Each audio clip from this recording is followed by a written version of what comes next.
Hoy no iniciamos con el aplaudido fuerte, o sea, hoy no.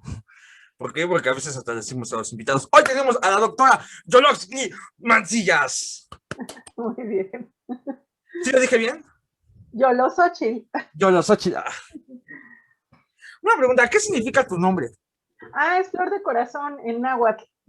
Flor de corazón en náhuatl. Sí, sí, sí, Ah, sí. ok. Sí, Fíjate así que es. no ese nombre. Sí. Y si lo quieres conocer físicamente, la planta está ahí en exhibición en el Museo de Medicina, de la Escuela de Medicina, ahí en el centro. Yo la llegué a ver ahí. Aparece también en varios códices, ya ahí como anecdotario, ¿no? Sí. Entonces es una flor que ya no está en existencia así. No, sí existe. Ah, De ok. hecho, el nombre científico, digamos, es la magnolia mexicana o el nombre común al revés. Es la magnolia mexicana para la hipertensión, problemas cardíacos, todo eso. Solo que pues no es, seguramente se conoce, o sea, yo he visto ya algunos productos naturistas que la tienen, pero pero sí no es así tan, digamos, como que no se ha puesto de moda, ¿no? Digamos, dentro de esos mercados o circuitos naturistas, pero siempre ha existido, ¿no? Para esos males.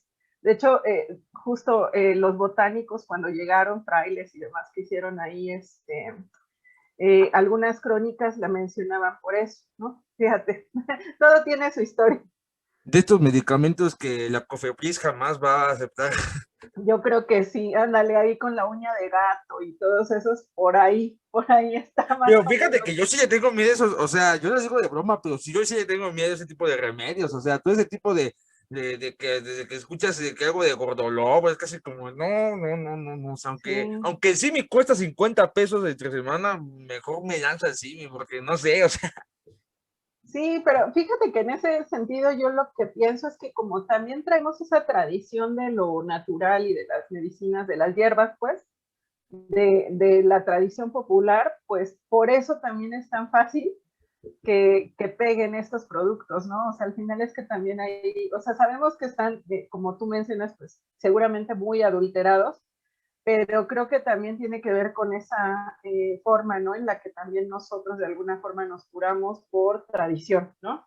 Entonces, pues sí, ahí es el arma de doble filo, ¿no? Como lucra el capitalismo con nosotros, ¿no? Ahí desde los medicamentos, pero bueno, por ahí ese breviario antes de entrar a lo que vamos.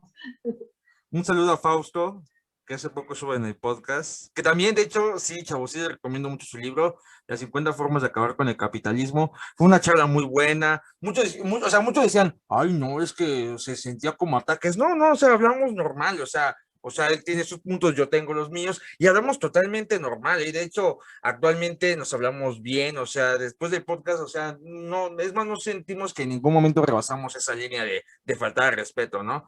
Pero vive el capitalismo, señores. Este, muy bien. Bueno, para los que no conozcan a la doctora, ella es también maestra. Cuéntanos. Bueno, de lo que hago, pues sí, efectivamente, digamos que en estos momentos estoy dedicándome a la docencia universitaria. He dado clases en la ENA y ahora estoy trabajando en las universidades del bienestar de Benito Juárez en la licenciatura en estudios sociales. Donde, bueno, ahí ya la carrera docente, pues digamos que me he formado, porque los docentes también nos formamos cuando enseñamos, ¿no? Que creo que eso es como lo valioso de la carrera en las metodologías de campo, pero también, y que viene pues de la mano del tema que he investigado en los últimos años, las migraciones, ¿no? Entonces, en general, estoy impartiendo clases sobre metodologías y sobre migración y fronteras, historia, problemas actuales de las migraciones, ¿no? Por ahí está más o menos, digamos, mi línea docente, ¿no? Yo me acuerdo cuando estudiaba, bueno, lo digo como viejito, ¿no? Cuando en comunicación llevaba metodología, ¿no? Fue de las. Lo que fue eso, investigación cuantitativa y cualitativa, me hicieron cachitos la vida en un cuatrimestre. Ok. Así es. Entonces, bueno, justamente es este tema de que queramos hablar de la migración, ya que actualmente ya estás, bueno, has llevado una investigación sobre este tema. Sí, bueno, pues fíjate que ha sido como, digamos, de alguna forma, son, cuando uno va formándose justo, pues bueno, yo hice hasta el doctorado, em, y digamos que de alguna forma, fíjate, ahora que mencionas esto de las metodologías, es muy curioso, ¿no? Porque yo como que tengo la idea de que la tesis de licenciatura nos enseña, ¿no? O sea, nosotros somos los autodidactas al hacer una tesis porque aprendemos cómo hacer las cosas, ¿no? Creo que esa sería, exacto, o sea, pasamos y sufrimos muchísimas clases, ¿no? Donde a veces no sabemos qué rumbo hay, pero creo que sí, la escritura y la investigación principalmente en una tesis, pues nos forma, digamos, en esas metodologías. Y bueno, yo llegué al tema de la migración justamente queriendo, fíjate, es muy curioso porque queriendo trabajar temas menos cercanos a la violencia, ¿no? Y bueno, finalmente, quizás fue muy ingenua en ese momento, ¿no? Pero pues la migración es uno de los procesos en este siglo, pues digamos, más violentos, ¿no? Las migraciones de este siglo podemos pensarlo como procesos donde están de alguna forma imbricadas diversos tipos de violencias, ¿no? La económica, la estructural, estructurales, económicas, raciales, ¿no? Institucionales, ya decía yo, de todo tipo, ¿no? O sea, podemos irlo desmenuzando, ¿no? Entonces, bueno, a mí me ha interesado, digamos, en los pocos años, digamos, que llevo estudiando migración, me viene interesando el tema que, mira, tú terminas de estudiar algo y surgen como nuevas interrogantes, ¿no? Pero sí me interesan como básicamente los mercados y los tipos de trabajo que se generan a partir de estas migraciones masivas, ¿no? Por América Latina, pero que eso no los exime de ser parte como del problema global de todas las migraciones, ¿no? ¿Por qué? Porque se repiten muchos patrones migratorios, se repiten en diversas latitudes del mundo, ¿no? Así como nosotros podemos ver, o hasta hace algunos años, estas escenas, digamos, tan impactantes de gente montada en la bestia, este tren de carga que recorre de sur a norte nuestro país, pues también vemos a personas que están tratando de llegar en barcos de lo más precario de Europa a África, ¿no? Entonces, bueno, digamos, estas escenas se van repitiendo, ¿no? Incluso pensaba en una, digamos, ruta migratoria que hay de Bolivia a Brasil, igual como hasta estos nombres, ¿no? Medio apocalípticos de el tren de la muerte, la bestia, ¿no? Todo esto, pues porque finalmente son, digo, más allá como de esto metafórico, son cuestiones que hablan de la deshumanización de las personas, ¿no? Al pensarlas como en estas migraciones masivas, ¿no? Como los sin papeles, los que van a llegar ahí a necesitar de ayuda humanitaria, ¿no? Sabes, como todas estas gestiones, ¿no? Que pueden sí molestar a ciertos sectores de la sociedad, que también hay que tomar en cuenta eso, pero que de pronto creo que aquí lo interesante es pensar en todo esto que cierra en cuestiones básicas, ¿no? Si yo te decía hace rato deshumanización, es dar este retorno a, bueno, los derechos humanos básicos, el libre tránsito, ¿no? Todo esto que merecemos las personas o merecen las personas que están transitando y sobre todo de manera precaria, ¿no? Y, y bastante vulnerables, ¿no? A todo lo que sucede en cada frontera, en cada estación. Cómo de alguna forma vamos a partir de documentar, fíjate, todas estas experiencias laborales y demás, podemos también documentar las resistencias y las formas en las que podemos de alguna forma reivindicar el derecho a migrar, ¿no? Porque parece que ahora no todas las personas tienen ese derecho, ¿te das cuenta? Entonces, eso nos ha metido en temas súper complejos, ¿no? Que pues ojalá que logremos por aquí ir desmenuzando, ¿no? Entonces, digamos, esa podría ser como una primera carta de presentación y bueno, te Introducción. diría, sí, bueno, y ya por ahí vamos aterrizando, ¿vale? Ok. Oye, qué tema. Y fíjate que es un tema que ya quería traer yo al podcast porque, o sea, creo que el podcast donde hablamos este tema en poquito tiempo ya, y, o sea, y no tan contextualizado fue cuando tuvimos aquí a Cristina, ¿verdad? Sí, sí, sí, sí. No, perdón,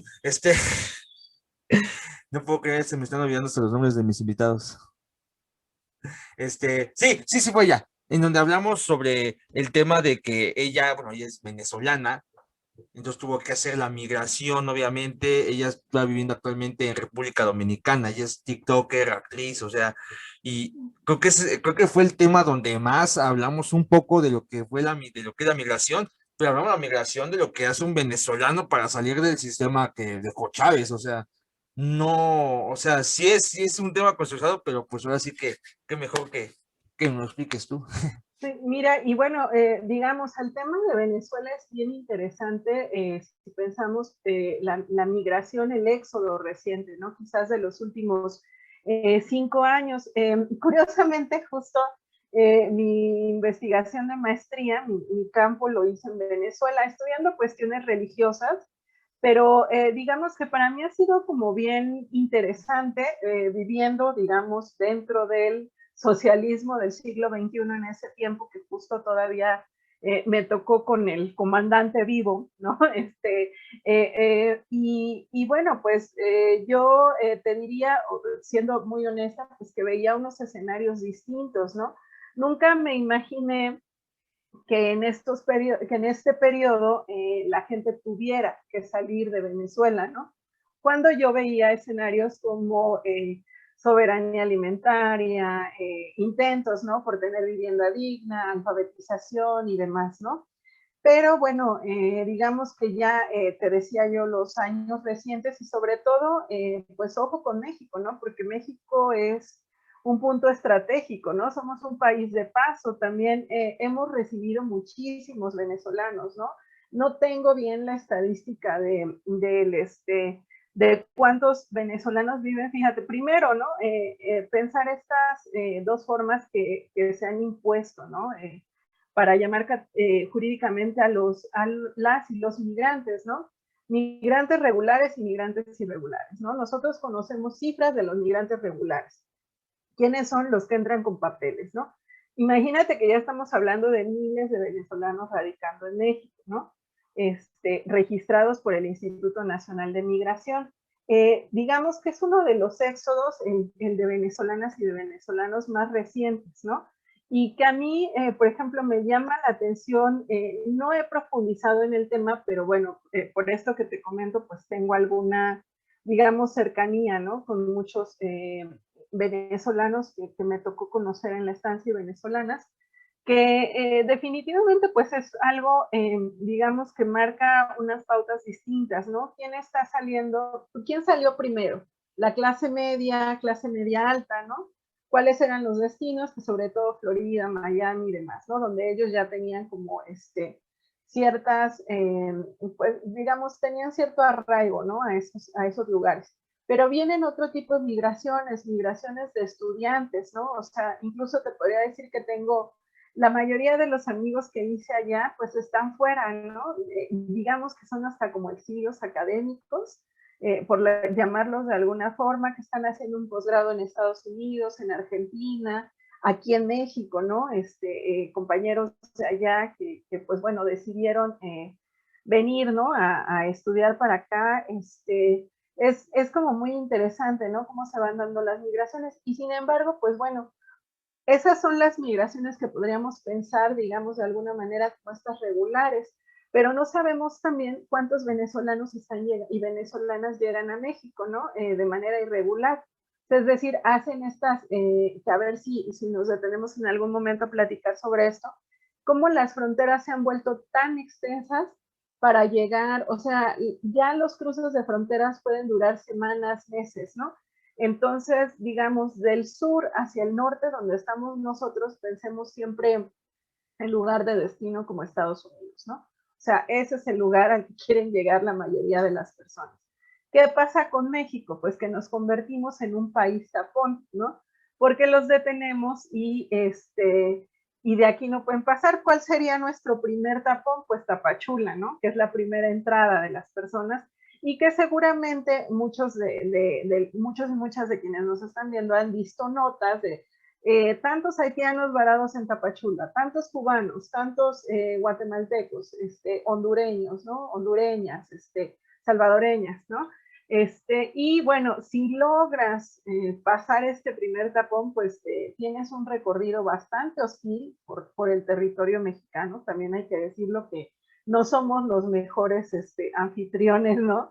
De las y los migrantes, sobre todo, y aquí es el tema, creo que más importante, sobre todo con los migrantes que vienen en peores condiciones, ¿no? También hay que hacer como esa crítica hacia nosotros como sociedad, ¿no? Entre más pobre es el migrante, entre más paupérrimas son las condiciones en las que está llevándose a cabo su proceso migratorio, los tratamos de peor manera, ¿no? Entonces, bueno, por fortuna también yo te podría decir que existen organizaciones sociales, iniciativas ciudadanas, que apoyan, ¿no? Con los pocos recursos que tienen, con las pocas con la poca materialidad que pueden generar, pero hacen que, bueno, el trayecto no sea tan malo como es, ¿no? En realidad.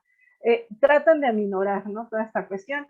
Y bueno, la llegada a, digamos, Tijuana o toda esta, recuerda que tenemos una frontera grandísima, ¿no? 3.200 kilómetros aproximadamente nuestra frontera con Estados Unidos. Sin embargo, pensar que hay lugares, ¿no? Dentro de la frontera más importantes. ¿Por qué? Pues porque es donde se realizan los trámites administrativos, que por eso estoy hablando también de los venezolanos, no me estoy yendo hacia ningún lado, porque se realizan toda esta serie de trámites administrativos que te colocan en categorías jurídicas distintas, ¿no? Entonces, ¿qué pasa, por ejemplo, en, digamos, algo que yo pensaría como tapón final, pero el más difícil, ¿no? Que es Tijuana. Que ahí están todas estas, ahí se realizan la mayoría de las solicitudes de asilo, ¿no? Tanto para México como para Estados Unidos. Ahí la gente puede permanecer durante mucho tiempo. A quiénes vamos a encontrar esperando pasar como asilados, como refugiados, ¿no? Hacia Estados Unidos? Pues justamente hay un gran porcentaje de venezolanos, ahí sí, digamos, traspasa esta cuestión de la clase. Vemos en general a la gente de Centroamérica, sobre todo el Triángulo Norte, pensemos en estos países que pues viven violencias desde hace mucho tiempo, desde finales del siglo pasado, ¿no? Guerras civiles, conflictos, todo esto que son golpes de Estado, ¿no? Honduras, Guatemala, El Salvador, ¿no? Que sabemos nosotros de pronto, tenemos este estigma, ¿no? De que cómo los reconocemos como mareros, como pandilleros, ¿no? Como que son estos los estigmas, pero en general tú lo que vas a encontrar en las filas de asilo, en los albergues, pues son familias, ¿no? Que están escapando de la violencia con lo poco que tienen, ¿no? Entonces, vas a ver todas estas estampas, ¿no? La multiplicidad. Algo que a mí, bueno, en el 2019 me parece que fue la última vez que estuve en Tijuana, me llamó muchísimo la atención la estadía. Bueno, desde el 2016 hay muchos haitianos y haitianas en Tijuana, ¿no? Radicando en Mexicali. Bueno, está la presencia de los haitianos, pero también población africana, población hindú, ¿no? Imagínate las travesías, ¿no? Para llegar a un lugar y que además, o sea, o sea, cada punto, cada frontera son relatos de peligro, ¿no? Relatos de estuve a punto de perder la vida, me pasaron estas cosas, entonces ya digamos, los migrantes llegan con una sensación de sobrevivencia a este último punto y no sabes, ¿no? Si van a pasar y bueno, pues cuando uno hace filas, ¿no? En el banco y te toca el número 100 y van en la fila 1, pues tú sabes bueno, puedes dejarlo, ¿no? Es decir, llego otro día. Pero ¿qué pasa cuando a ellos les dan el número 400 y la única opción para continuar la vida, ¿no? Real, es esperar 3 meses, 6 meses en Tijuana, ¿no? Hasta que llegue su audiencia y ahí no saben si se van o no, ¿sabes? O sea, hay una serie de cuestiones que han cambiado, creo que eso es lo importante, han cambiado la dinámica de los tiempos de vida de muchas personas en el planeta y sobre todo en nuestro continente, ¿no? Por estas cuestiones que ya te mencionaba, ¿no? Está, por un lado, los tiempos administrativos, los tiempos de los viajes, ¿no? Para realizar las migraciones, y dónde queda el tiempo que va a vivir una persona de manera digna, ¿no? O sea, creo que son como cuestiones ahí que podemos ir planteándonos, ¿no? De cómo esta migración actual ha trastocado muchas cosas, ¿no? También algo que quiero recalcar, es el, yo lo siento como que, no sé, un poco de, no sé, xenofobia, clasismo, como que los centroamericanos desprecian mucho a los centroamericanos y como que toman más en cuenta la opinión de algún extranjero. Pero no, o sea, no, por ejemplo, pero no de Argentina, ni de Brasil, ni de Colombia, o sea, sino de España, Inglaterra, Estados Unidos, o sea, todos estos países, pues, que van casi rozando el primer mundismo.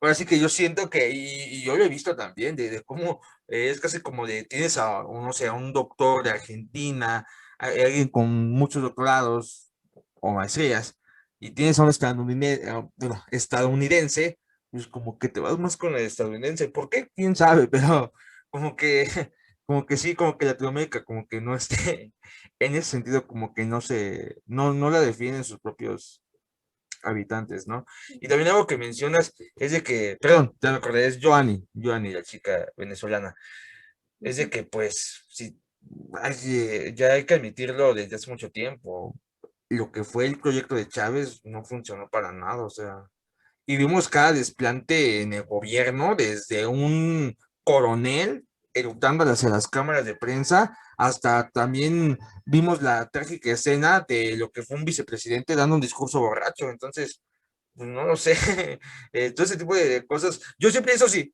hasta el momento, y siempre lo voy a permanecer, yo siempre he pensado que el gobierno que un país tiene es el que se merece. Entonces, no sé, ahora es que también tiene ciertos factores, ¿no? Claro, y bueno, o sea, también mira, es que creo que es como, digamos, como más profundo, no quisiera detenerme en el chavismo, pero sí, como mencionar algunas cosas, ¿no? O sea, hay un recurso del que vive Venezuela desde siempre, que es el petróleo, ¿no? Entonces, digamos, pasar de ser un país hipercapitalista, hiperconsumista, a intentar, porque fue un intento, digamos, cambiar radicalmente el modelo. Él empezó su discurso, digamos, político, diciendo que era el capitalismo del humano, ¿no? O el capitalismo, sí, el capitalismo humano, ¿no? Porque de alguna forma no, o sea, era un intento, pero no era posible, ¿no? Porque la gente en Venezuela, y eso hay que ser muy claros, trae una cultura del consumo tremenda y claro que frenar esas cosas, pues es, digamos, muy complicado, ¿no? Creo que eh, como dicen, ¿no? Por ahí, o sea, la revolución tiene que ser cultural porque hay que cambiar hábitos y hay que cambiar cuestiones. Como aquí, ¿no? Culturalmente tendríamos que dejar de ser o de dejar de tener esa alma de corrupción, ¿no? O sea, no meterte en la fila, no pagar una mordida para que realmente las cosas cambien. En el caso de Venezuela, pues justamente era esta cuestión del hiperconsumismo, que también, o sea, digamos, tenía a muchas personas viviendo bien, muy bien, o sea, porque yo te diría que sí, las urbanizaciones, ¿no? Como le llamaban a estas colonias de clase media alta, pues no se parecen a las de la clase media mexicana. Sin embargo, cuando llegan discursos, sí, básicamente populistas, ¿no? Que hablan de la justicia social y demás, pues, digamos, de manera crítica, pues, empiezan a usar los subsidios, y que eso fue como una cuestión que ahí incomodó mucho a gran parte de la clase, de todas las clases, ¿no? Sobre todo las clases medias y altas en Venezuela, es que la mayor parte de los ingresos del petróleo, el 80%, se van a programas sociales, ¿no? Que son estas, digamos, misiones donde pues sí es educación, alfabetización, universidades, salud y demás, y que bueno, empieza a, digamos, las clases más desfavorecidas de alguna forma pues empiezan a tener cosas. ¿Qué pasa? Y fíjate, a mí eso siempre me ha interesado como compartirlo, porque digamos es un experimento, ¿no? Social también. ¿Qué pasa cuando tú ya tienes cubiertas las necesidades básicas, ¿no? Y que fue un poco lo que pasó allá, ¿no? Ahora que dices de lo del consumo. Pues bueno, ya tenía yo comida, escuela, mi casa estaba por mejorarse, ¿no? Y demás. Pero entonces yo lo que necesito son unos tenis y un BlackBerry, porque me acuerdo que en ese tiempo era el BlackBerry, ¿no? Llegaron a ser el país que más BlackBerrys compraba, ¿no?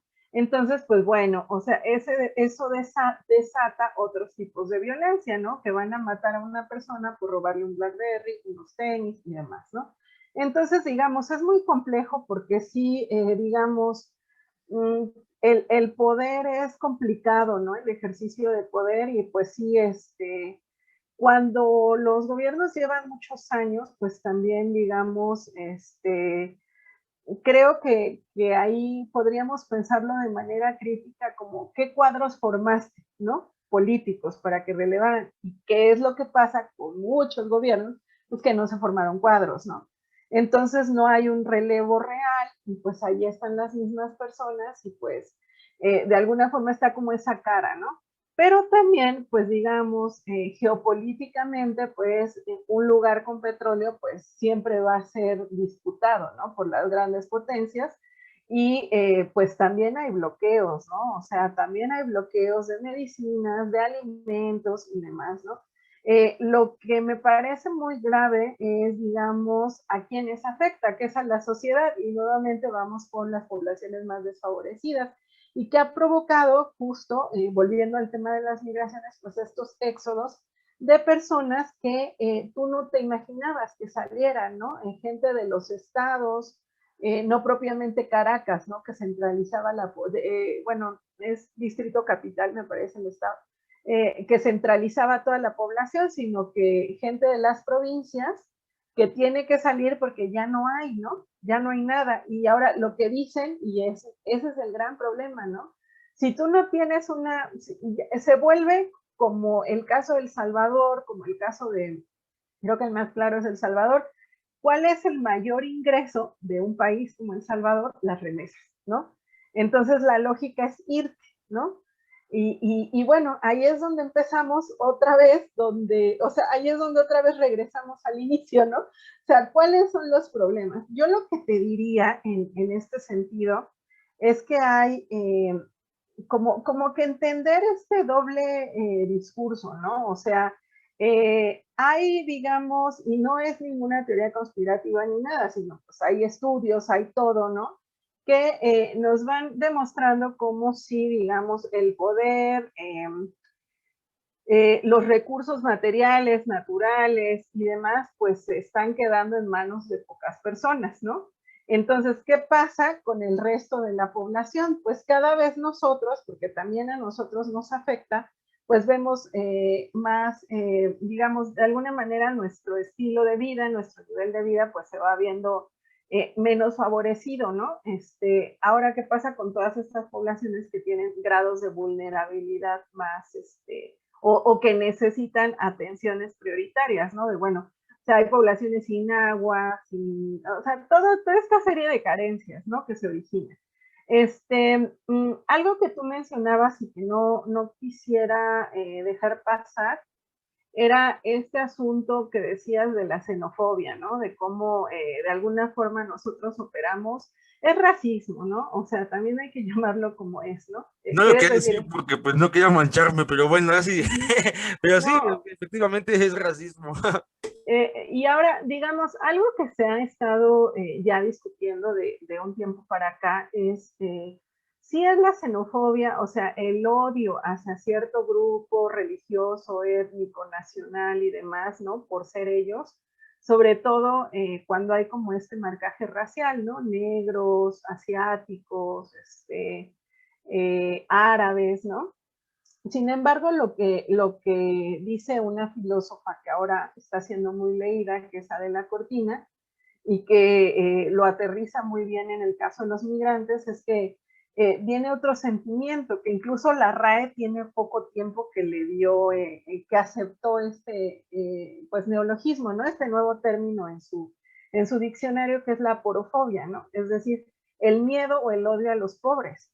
Y dice, Sí. ¿a quiénes odiamos? Pues a los pobres. Y algo que a mí me encanta como esta reflexión con Adela Cortina es pensar, o sea, y también es un poco, o sea, ¿qué es lo que nosotros hemos roto como sociedades, como humanidad, no sé, que operamos ya de esta manera, ¿no? ¿Por qué odiamos al pobre, no?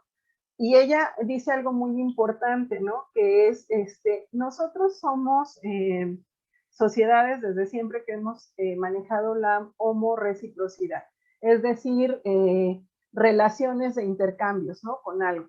Entonces, pareciera que hay ciertas poblaciones que no pueden darnos nada a cambio. Y cuando pensamos que vivimos en esta sociedad capitalista, lo primero que pensamos es lo económico, ¿no? Es qué me vas a dar, porque ahora nuestros intercambios directos se traducen en dinero, ¿no? O en cuestiones materiales. Y algo que ella menciona, que no solo lo limita al mundo de los migrantes más que están migrando en condiciones más precarias y que a mí me deja reflexionando mucho y espero que pues por ahí sea compartida la reflexión, que tiene que ver con las poblaciones migrantes, sí, sobre todo, bueno, ella vive en España y pues menciona, ¿no? Migraciones africanas, marroquíes sobre todo, ¿no? Que es, digamos, la población más numerosa en España de migrantes, pero dice también los ancianos y también los enfermos mentales, ¿no? O sea, pareciera que ellos no tienen nada que darnos en este tipo de sociedades en las que vivimos. Ahí dice, bueno, ¿cómo le entramos, no? Y que es un poco lo interesante y el desafío, ¿no? Que también ahí yo, pues quiero, ¿no? De alguna forma hacer algo, ¿no?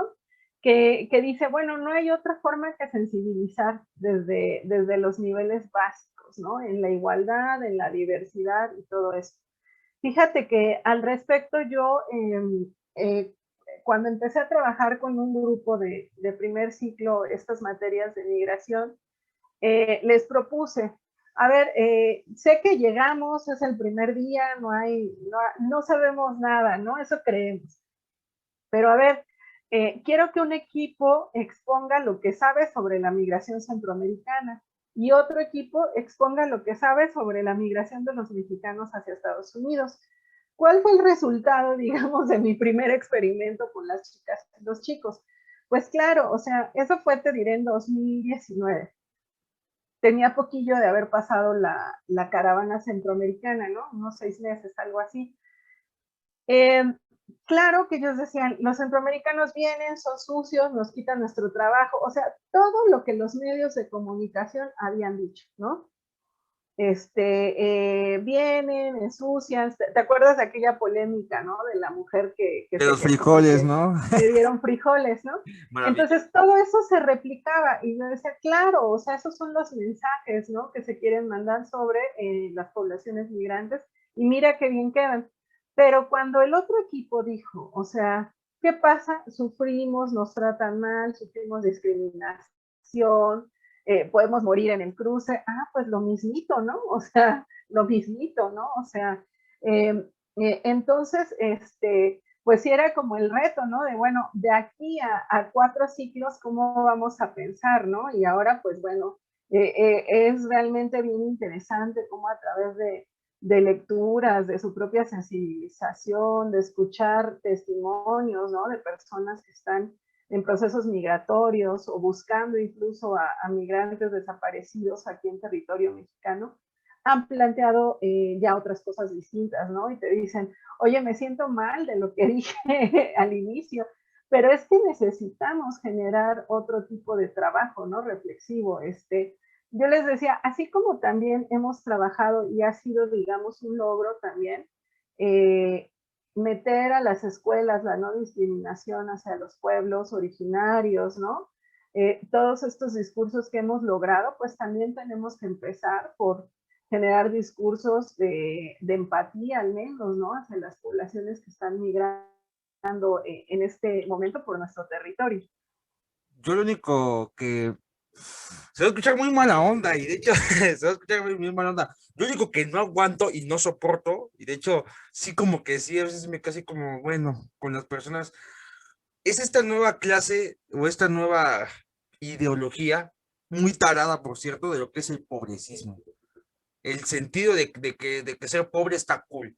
O sea, no, eso simplemente no. O sea, en el sentido de que no está padre, no hay ventajas, y, o sea, muchos dicen, no, es que lo dicen como para, o sea, yo sé que hay mentiras que te tienes que hacer tú mismo para sobrevivir, ¿no? Lo decías Becker, hay mentiras que te tienes que decir a ti mismo para que mínimo tengas esperanza para el día de mañana, o sea, si no los tuvieras, pues, no sé, te das un tiro, o sea, esta misma idea pues, de decir que ser pobre está cool, o sea, ¿dónde está la lógica? O sea, ¿y dónde está lo verdaderamente cool?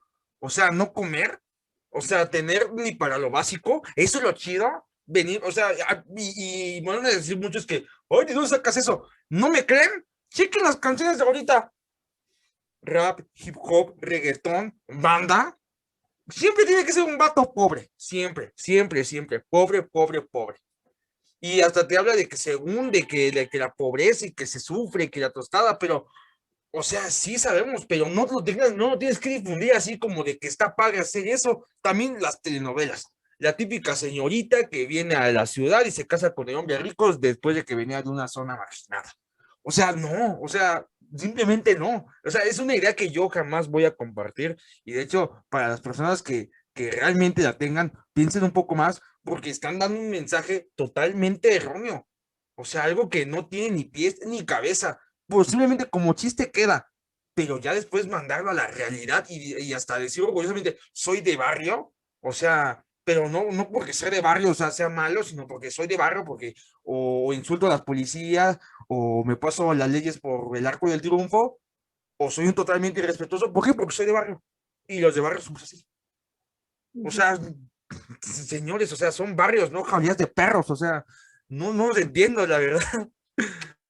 Claro, bueno, yo creo que aquí lo que hay que entender también es que, digamos, sí hay discursos, ¿no? Que se hacen desde el centro hacia estas periferias que tú llamas barrios, ¿no? Porque, digamos, de alguna manera nosotros construimos a los otros, ¿no? Te diría, partiría de esa noción básica como antropóloga, ¿no? Nosotros generamos discursos de las poblaciones que no conocemos, ¿no?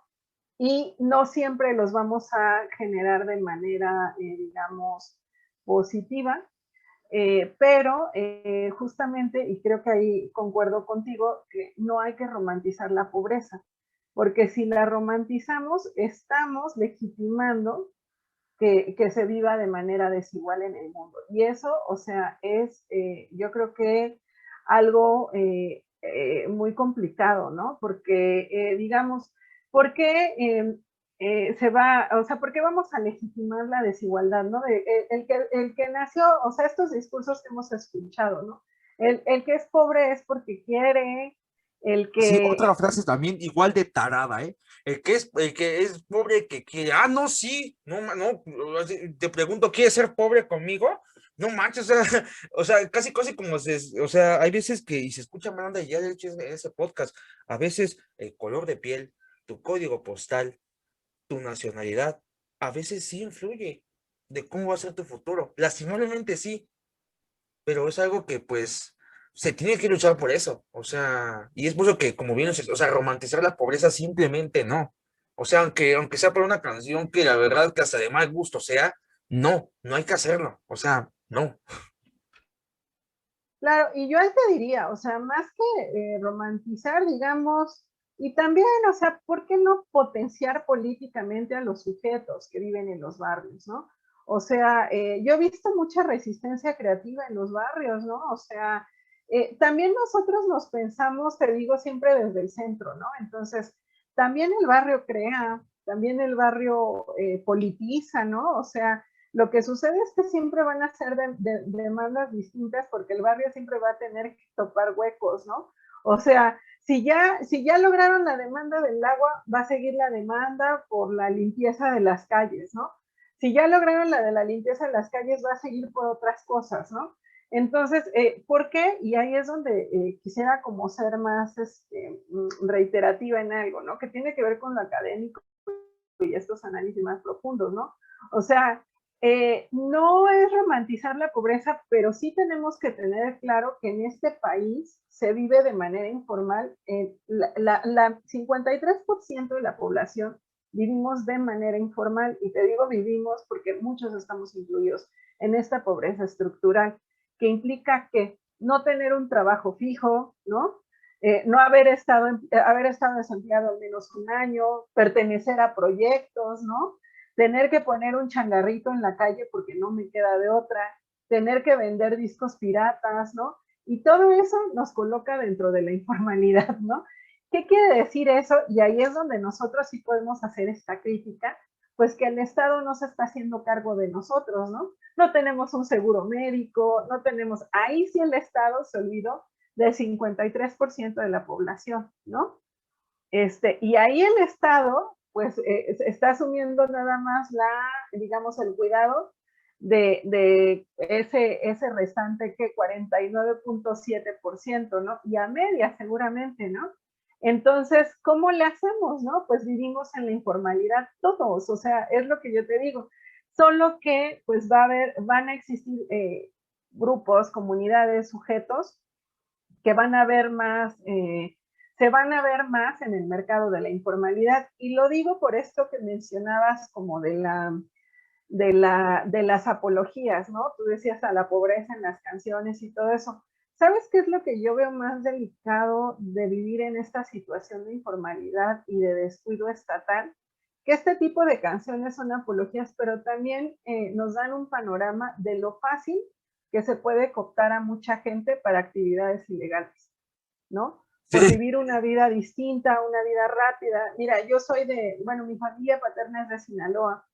Y sí, o sea, hemos crecido con todas estas apologías, desde el narcocorrido hasta ahora el movimiento alterado, ¿no?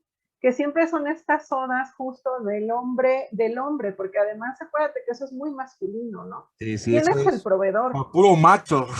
¿Por qué? ¿Quién ¿Quién es el sabe? proveedor?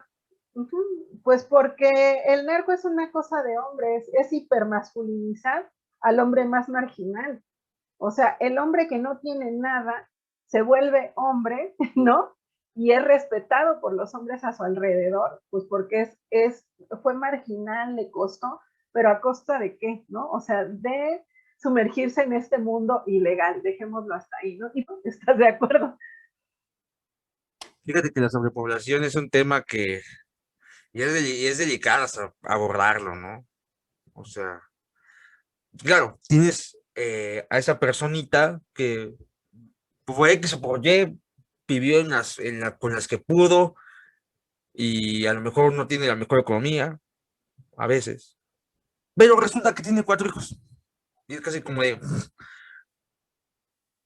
o sea, entiendo, este derecho a reproducirse. Lo que no entiendo ya es la queja de la falta de oportunidades. Digo, el Estado hace ciertas oportunidades y tú las malgastas, bueno, por así decirlo, en traer más niños o traer más criaturas, o sea, y así la pelea por las oportunidades son más, que también eso, yo siento que también es un efecto de la migración, de que son tantos y las oportunidades son tan pocas que pues obviamente pues nos peleamos cada vez por una, o sea, vemos una y nos tenemos que agarrar casi contra todo un país más o menos.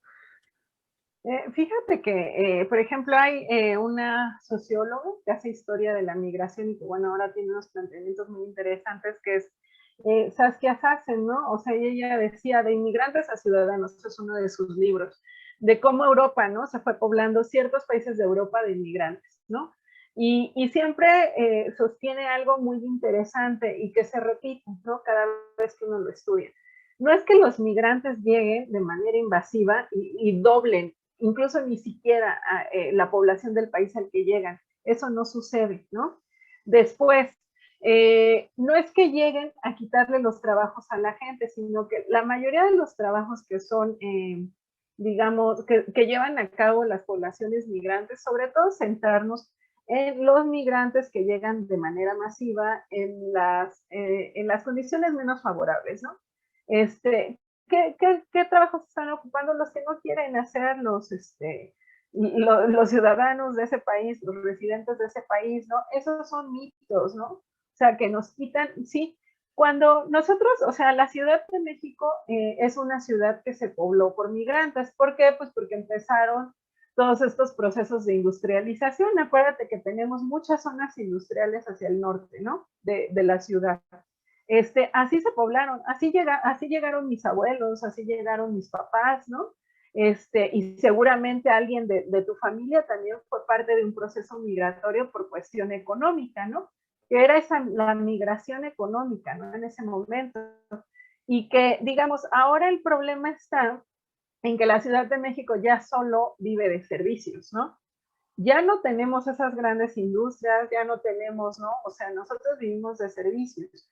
Entonces, incluso hasta los mismos residentes tenemos falta de empleo, ¿no? Entonces, ahí hay como que revisar como más a profundidad realmente cuál es el impacto de la migración aquí. O sea, sí la Ciudad de México es un punto importante, pero no está generando ninguna, digamos, no hay ninguna alteración ni en los capitales económicos ni políticos, ¿no? En la llegada de migrantes aquí a la ciudad, ¿no?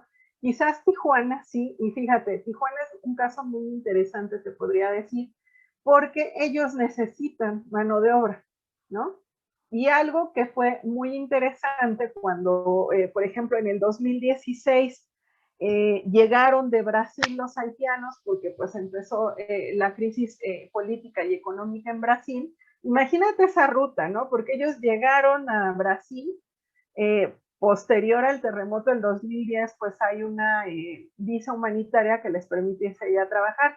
Y tú te has puesto a pensar justamente por qué se abrieron esas visas humanitarias, porque pobrecitos los haitianos, porque no tienen dónde vivir. No, porque había proyectos inmobiliarios. Acuérdate que hubo un mundial, hubo olimpiadas, ¿no? En el 2014 hubo un mundial y en el 2016 hubo olimpiadas. ¿A dónde se fueron a trabajar? A la construcción y a la industria de los cárnicos. Ahí se necesitaba gente que trabajara, ¿no? Entonces, cuando se acaba todo esto, resulta que empieza la crisis, y se tienen que mover, ¿no? Están también en Chile, hay una gran migración de haitianos y en Brasil. Suben para acá, llegan a Tijuana y resulta que en Tijuana pues hay un auge de la industria maquiladora y a quienes contratan, ¿no? A los haitianos y a las haitianas, ¿no? En la maquila. Y tú vas a conocer haitianos que tienen a veces hasta 3 trabajos, ¿no?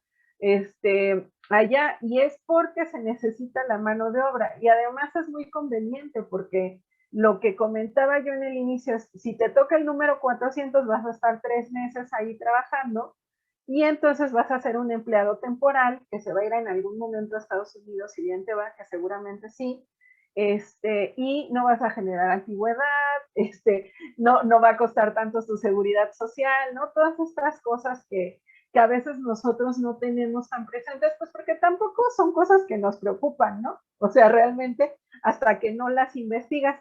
Pero te digo que sí hay como que desmitificar muchas cosas, ¿no? Sí hay, o sea, hay presencia incómoda a lo mejor para muchas personas. Yo veía en la estación Buenavista, por ejemplo, de aquí del tren suburbano, hay pues bastantes centroamericanos en condición de indigencia pidiendo dinero. pero es este sentimiento de rechazo a la pobreza, lo mismo que nos causa una señora con 3 niños de origen, que viene de un pueblo originario, ¿no? Dices, ay, ahí está otra vez justo, ¿no? Esta señora con 3 niños pidiendo dinero, ¿no? Y es como este sentimiento pues de rechazo a la pobreza, ¿no? Porque es algo que a nosotros no nos gustaría vivir, ¿no? De hecho, yo tengo un amigo que vive en Estados Unidos y de hecho, gracias a él he aprendido muchas cosas, demasiadas, desde lo que es la pobreza en Estados Unidos, que de hecho, si alguien de Estados Unidos te contara la pobreza de allá, tú aquí como mexicano, centroamericano, tú vas, eso no es pobreza, eso es ser clase media, eso no es ser pobre. ¿Por qué? Porque pues allá la pobreza es distinta. Y yo le pregunté, una vez sí le pregunté sobre los inmigrantes, perdón. Y les pregunté que por qué nos querían. Y él con la mano en la cintura me dijo, pues ¿por qué no? Y la verdad no es nuestra obligación tenerlos aquí, es nuestro país, que ellos resuelvan sus cosas allá. Es una respuesta que se escucha más rollo, pero ¿hasta qué grado tiene eso de cierto? O sea, es nuestro país y que ellos arreglen sus asuntos allá.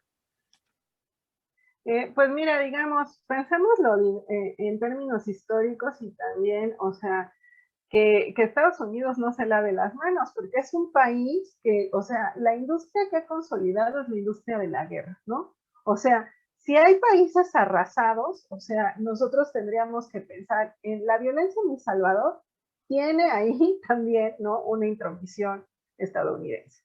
La violencia en Nicaragua, la violencia en Honduras, la violencia en Guatemala, siempre hay como esta intromisión, ¿no? Y que, o sea, no es ningún invento, ¿no? O sea, está documentado las relaciones diplomáticas, esta ayuda humanitaria, todo esto, ¿no? O sea, han dejado tierras arrasadas en esos lugares, ¿no?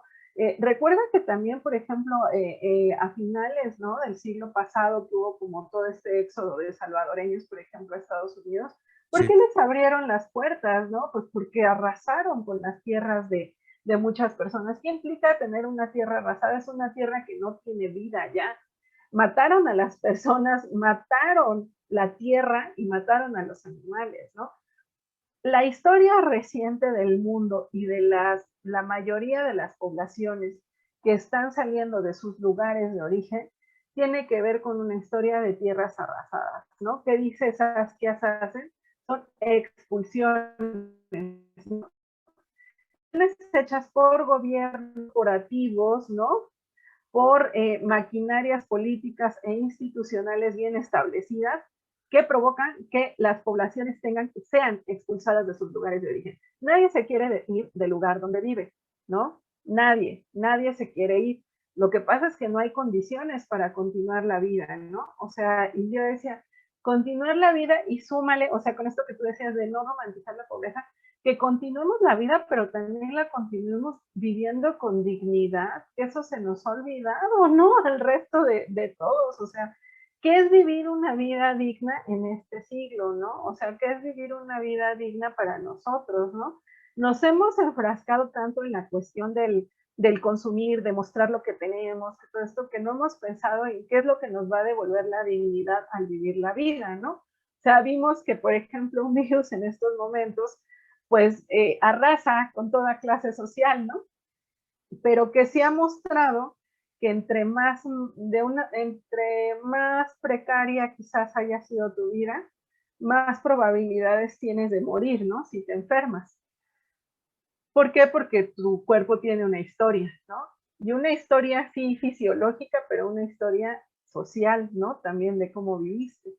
Imagínate, digamos, cómo devolvemos todo este discurso de, o sea, yo insisto, del vivir dignamente a muchas poblaciones, si nosotros también, y es que ahí está la trampa, estamos tratando de sobrevivir y llevarla de alguna manera, ¿no? O sea, la tendencia es a que se pauperice nuestra vida, ¿no? En general, entonces, ¿cómo le vamos a hacer? O sea, vienen escenarios muy complicados. tan complicados que, digamos, en el tema de la migración, que es lo que nos convoca el día de hoy, pero nos fuimos a chile, mole y pozole, que está muy bien. Lo que nosotros tenemos que entender es que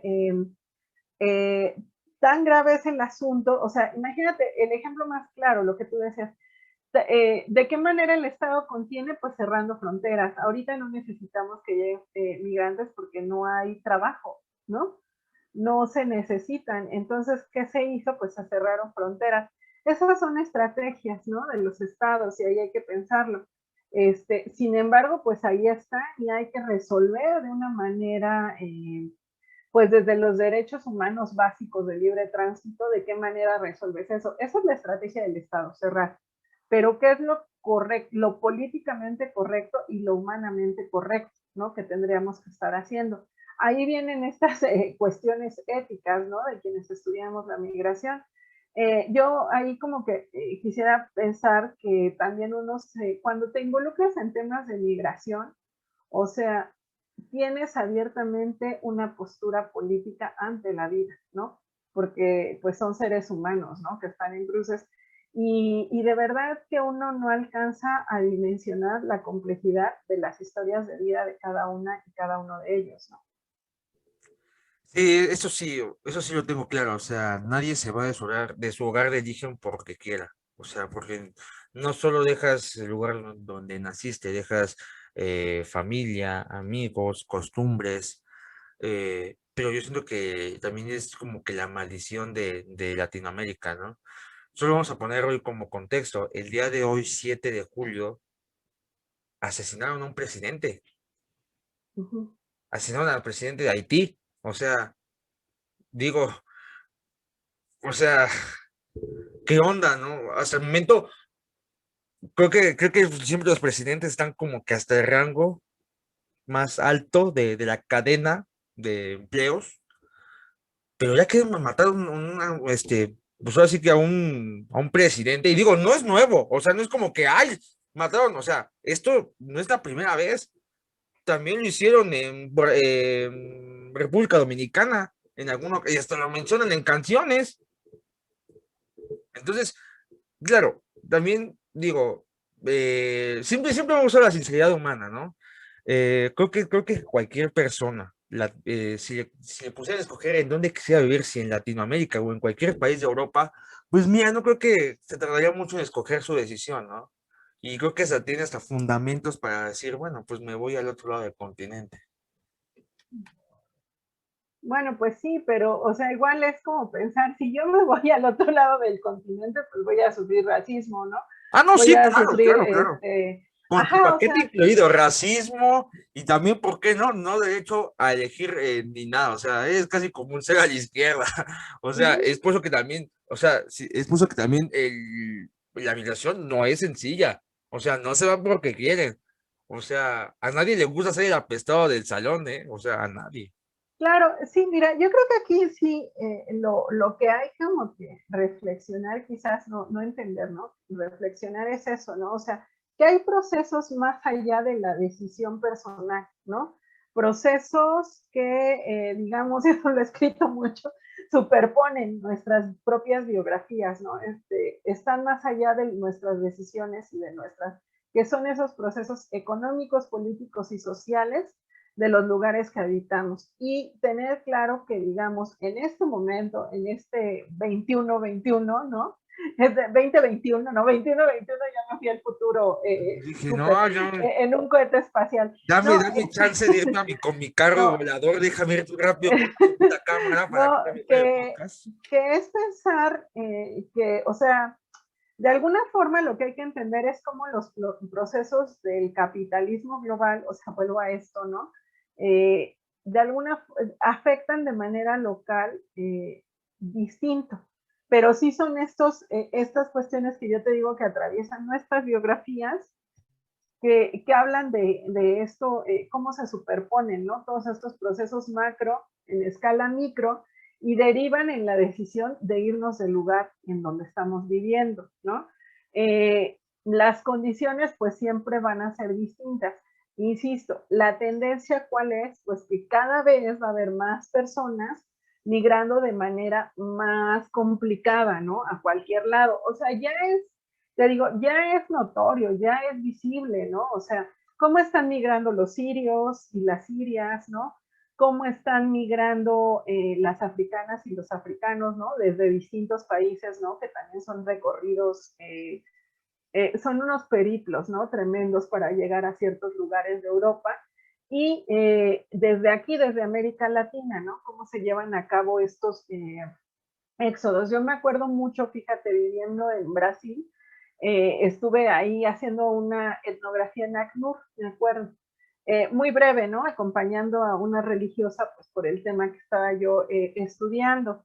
Y siempre me voy a acordar de algo que me decían, ¿no? Llegó una chava de Angola que me decía que estaba embarazada y que pues se había venido en un barco, que había durado, no sé, mucho tiempo su recorrido, ¿no? Y bueno, y yo así de, bueno, y después me dicen, ¿sabes qué? Que eso es un modus operandi, ¿no? O sea, llegan embarazadas, se avientan el recorrido porque saben que si tienen un hijo nacido aquí, pues es más fácil obtener papeles. Pero yo decía, ¿cómo te avientas ese recorrido, ¿no? En un barco, con el riesgo de todo, ¿no? Después un señor de Nigeria, me acuerdo que llegó a Brasil y la historia era que le habían robado sus papeles, que él llegó al aeropuerto de Guarulhos y le robaron sus papeles y lo botaron en una iglesia.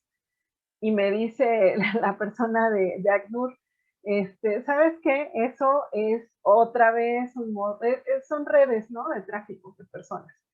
Y algo que me decían el otro día de, bueno, ¿y cómo le hacemos para que la gente que migra de manera así paupérrima y todo logre migrar en condiciones y se atraviese, y hay otros que están traficando con personas?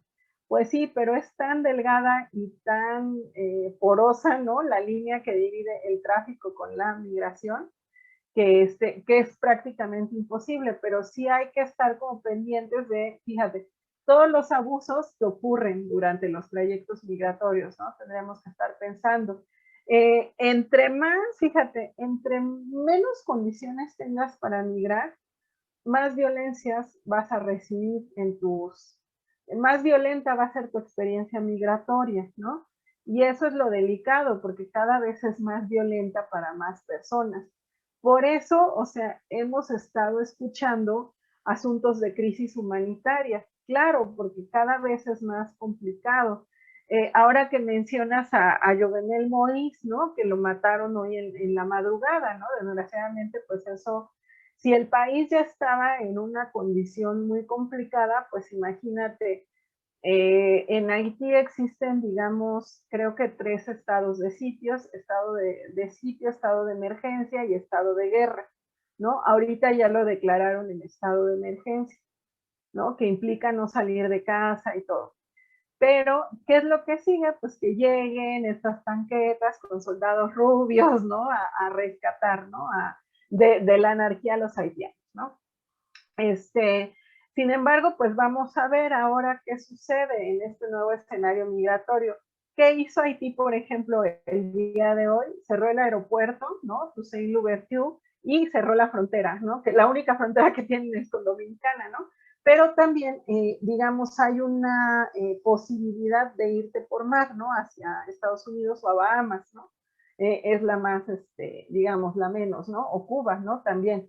Pero bueno, vamos a ver qué pasa, pero ahí también, o sea, si ya había un éxodo migratorio significativo de haitianas y de haitianos, vamos a ver cómo opera el asunto del día de hoy. Y que te digo, o sea, y va a aterrizar esta idea que te digo de superpone nuestra propia biografía, porque te imaginas un haitiano que dijo, nunca me voy a ir de Haití, y el día de hoy pasa esto. Y la muerte de Jovenel Moïse y la próxima intromisión o la próxima llegada de las tropas para estabilizar, va a implicar que esa persona que dijo nunca me voy a ir de Haití, decida irse, ¿no? Y va a decidirse en las peores condiciones, ¿no? ¿Tú crees que bueno, te quiero hacer una pregunta. ¿Tú crees que, en primer lugar, ¿tú crees que algún día se acabe la migración? Y si no es así, ¿cuál crees que sería la solución para que la migración dejara de existir? Pues, literalmente, o sea, para ok. que la gente dijera, ¿sabes qué? Yo me voy de mi país y no hay ahí, es más, los inmigrantes sean como el grupo cabalgo del pasado, o sea, ningún centroamericano no quiere ir a Estados Unidos ni quedarse en México y viceversa. Ujú. Ok, bueno, mira, primero, o sea, tener claro que la migración es un proceso humano que se ha llevado desde que nosotros nos volvimos sedentarios, ¿no? O sea, siempre hemos buscado, y fíjate, y es bien importante, y dije, ay, qué bueno que salió esto, siempre hemos buscado mejores condiciones de vida, ¿no? Como humanidad. O sea, ¿por qué está más poblado el centro y el sur de México que el norte? Pues porque hay menos condiciones, ¿no? Históricamente, acuérdate, Oasis América, Árido América, ¿no? Más desértico, o sea, hay mejores condiciones de vida, incluso desde, o sea, te digo, desde tiempos prehispánicos, pues hay todo este tipo de migraciones. La movilidad humana como tal, pensémoslo así, es un proceso meramente humano, ¿no? De las sociedades como tal. Lo que sucede es que, pues, lo que hemos hablado, ¿no? Como ya somos una época de migraciones masivas y donde, o sea, ¿por qué se tiene que acabar? Porque está migrando la gente más pobre. Esa es la preocupación, por eso queremos que se acabe, ¿no? No, no, no, no, no, no, no. No, o sea, yo plantearía eso, ¿no? Porque Ah, nos ok, sí, no, preocupan no, los digo, por mí sujetos migres, no tengo problemas. nos preocupan quiénes son los sujetos que están migrando, ¿no? Quiénes son los sujetos que están llegando. Entonces, mira, yo le cambiaría el tono discursivo. ¿Por qué no los seres humanos, y lo dice Sandro Metzadra, los seres humanos tenemos derecho a la fuga, a irnos del lugar donde no estamos bien, ¿no? Por ahí también, me parece que es Itza Marela Huerta, dice, el sujeto migrante es un sujeto subversivo, porque se sale de las reglas del lugar donde está viviendo y dice, ya no quiero vivir más aquí, ¿no? Entonces también pensarlo de manera distinta, ¿no? O sea, sí soy, digamos, como partidaria de, pues, siempre conocer cuáles son las causas y el lugar de origen, qué es lo que está pasando, ¿no? A ver, ¿por qué están saliendo tantas personas de Siria? No lo entendemos, vamos a leer la historia de Siria, qué está pasando en la historia reciente, ¿no? Qué recursos, qué actores sociales están ahí metidos, ¿no? En el hecho migratorio de los sirios y de las sirias. Igual de los centroamericanos, ¿no? Países totalmente devastados, ¿no? Por la violencia. Entonces, sería un derecho, fíjate, el derecho a la fuga. Si nosotros estuviéramos viviendo en esas condiciones, tendríamos derecho a la fuga, ¿no? O sea, yo como que lo pienso, te digo, cambiar ese tono discursivo. Las migraciones, y digamos que es algo como mi línea de estudio, sí bueno, primero van a traer este capital, estas trayectorias laborales, insisto. Hay gente que no quiere hacer ciertas cosas que van a hacer las poblaciones migrantes, ¿no? Sobre todo estas, ¿no? Que te digo que migran de manera masiva y en condiciones muy adversas. Pero también van a traer capitales culturales a los lugares a donde llegan. Van a traer capital culinario, musical, eh, artístico, ¿no? Todo esto, Intercambio capitales. cultural. Ajá, o sea, que son los capitales, porque es algo que le aporta, ¿no? Al lugar donde llega. Capital político, capital religioso, o sea, también hay como toda esta parte de la riqueza del convivir con otras culturas y otros modos de vida, ¿no? O sea, a ver, a nosotros nos gusta ir al barrio chino, eso es capital cultural. A nosotros nos gusta ir a cortarnos el cabello a la zona rosa con las coreanas, ¿no? Y comernos ahí una sopita de esas que hacen. Nos gusta la comida libanesa que está ahí por el centro, hemos trabajado en lugares de la comunidad judía, no nos tratan tan bien, pero hemos trabajado, ¿no? O sea, por ahí vamos viendo como toda la riqueza cultural, ¿no? Imagínate un tour, solamente pensar un tour gastronómico con los capitales culturales que te aportan estas poblaciones, ¿no? Entonces, incluso de nuestras propias migraciones internas, o sea, pues acá en casa que somos de Puebla y de Sinaloa, pues siempre convive el mole con la machaca, ¿no? La música norteña con otro tipo de músicas, ¿no? Con la música propiamente de la zona indígena de donde es mi mamá, ¿no? Entonces, eso, fíjate, no lo hemos potenciado como debe ser. Todo este intercambio cultural, estos capitales, o sea, ¿qué cosas más importantes que conocer de otras culturas para valorar la nuestra, ¿no? Y entender como pues los seres humanos somos complejos y somos diversos, ¿no?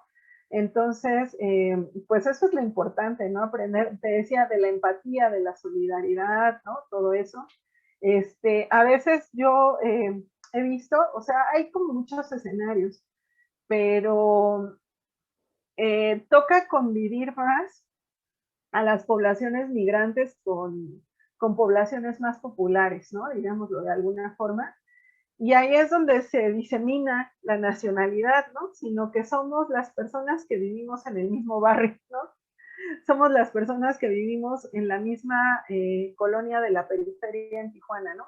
Entonces, pues bueno, ahí se disemina y ahí somos todos, ¿no? Entonces, van a existir estos espacios donde francamente somos iguales ante esos discursos oficiales. Ok. ¿Qué tema tan más fuerte? Porque es delicado también, o sea, no es fácil tocarlo, o sea, no es fácil decir, arriba los inmigrantes, porque posiblemente hay que decir, no, abajo, no quiero. Y viceversa, abajo los inmigrantes, no, espérame, compa, o sea, no me fui porque, por mi gusto, no me vine a turistear, vine a chambear, ok. Sí, es un tema muy complicado, créeme. Muy bien. Uf, ya te estoy sudando. Muy bien, Joana, déjanos aquí tus redes sociales para que te podamos seguir. Y también, chavos, ella también participa en ciertos foros donde también la pueden ver contando ese tipo de temas o también algunos otros temas culturales que son buenísimos, van 100% recomendados. Sí, mira, y no es propaganda, pero por ejemplo, acaba de salir este libro, Movilidades y Fronteras, ¿no? Publicado por el Instituto de Investigaciones Antropológicas de la UNAM. Fíjate que este libro es muy interesante, y digo, para quien le interese, te puedo pasar ya la versión en PDF, que ya podemos socializarlo. Pero bueno, justamente lo que plantean sus coordinadores, Cristina Oemichen, Alexandre Boudoir Duquet y Ana María Salazar, ¿no? Es que, pues justo, ¿no? Como esta movilidad humana, ¿no? Del siglo XXI. ¿Cuáles son todos esos escenarios de la movilidad? Y, por ejemplo, dicen, puede haber movilidades y fronteras en América Latina y las podemos estudiar desde el arte, ¿no? Las podemos estudiar desde las fronteras sur-sur, ¿no? O sea, movilidades de los países del sur global, que son a las que yo me dedico, ¿no? De Brasil a México, de Haití a México, de Centroamérica a México, ¿no? Es este sur global, no quieren llegar a quizás a los países de primer mundo que tú has mencionado, el llamado norte global, pero, y bueno, por ahí aparece un trabajo mío, ¿no? Si lo quieren revisar, pero también esto de las movilidades norte-sur en América Latina. Ahí van a encontrar una serie de autores y de autoras y de trabajos novedosos, ¿no? Que les pueden echar un ojo y que pues ahí podemos profundizar, digamos, han aumentado y eso te diré que bueno que surgió el interés. Yo siempre les digo, hay demasiados migrantólogos y migrantólogas, pero ¿por qué? Porque es un tema de emergencia. Necesitamos de alguna forma, pues trabajar y acompañar, ¿no? O mediar, ¿no? También de cierta forma, nunca intervenir con los grupos migrantes, ¿no? Que están llegando, porque cada vez, si tú te das cuenta, van a ser más complicadas. O sea, no todos los migrantes hablan español, no todos los migrantes, pues tienen las mismas facilidades. O sea, imagínate, desde que la primera frontera se vuelve el idioma que hablas, ¿no? Entonces, se tienen que dar cambios a nivel estructural, quizás, yo sé que estamos con el tiempo muy encima, se tienen que dar cambios a nivel estructural muy interesantes porque tendríamos que estar pensando en algo que justo Verónica Yura, una migrante, bueno, una brasileña de familia migrante boliviana me dijo alguna vez, crear desde las instituciones espacios interculturales, ¿no? Donde existan traductores, ¿no? O facilitadores que conozcan la lengua de muchos de los migrantes, ¿no? Para lograr apoyarles en sus trámites y demás. Eso es una labor titánica, pero digamos que pues está dentro de las cuestiones que nos preocupan, ¿no? Y que queremos que en algún momento el Estado mexicano consolide, ¿no? En todas estas secretarías e institutos que se encargan de la gestión de la migración. Y nunca olvidar que somos este país tapón, este país contenedor, y pues que si no, o sea, lo que platicamos con el narco, si no podemos administrarnos, poniéndome un poco al lado del Estado, haciendo el doble, si tenemos estas condiciones para administrar a la población residente, a nuestra población, ¿cómo le hacemos para administrar de manera correcta y digna, ¿no?, la entrada de otras personas? Si nos encontramos con este 53% de informalidad y 50%, ¿no? Entonces también como pensar ya desde lo académico y desde lo crítico, ¿no? No pro Estado, pero bueno, estas son las condiciones en las que está el país y estas son las condiciones en las que estamos recibiendo migraciones. Por eso es tan complejo, por eso es tan violento y por eso se dan en todas estas modalidades las migraciones. Por eso entra la gente en caravana, ¿no? O sea, también hay que irlo pensando, ¿no? Ok. ¿Qué tema tan más? Ya era un tema que quería traer, de hecho, o sea. Muy bien, Muy Joel. Pues bien. déjanos aquí tus redes sociales para que te podamos Sí, a ver, visualizar la y tuya, ver. También hay algunas conferencias que vas a dar próximamente. Das muy buenas conferencias, están muy chidas. Tus foros donde participas están muy, muy, muy padres. sí, por ahí pueden, ay, ese es no es cierto, mi Facebook es, ajá. Y nada más tengo esa red social porque la verdad es que me distraigo mucho con las redes sociales y nada más déjame te paso mi correo. Les está apareciendo aquí en la descripción también para que puedan ir totalmente y síganla, compártanla y de verdad, en serio, estuvo genial esa entrevista. Estuvo muy buena el tema. Ojalá y puedas aceptar una segunda invitación.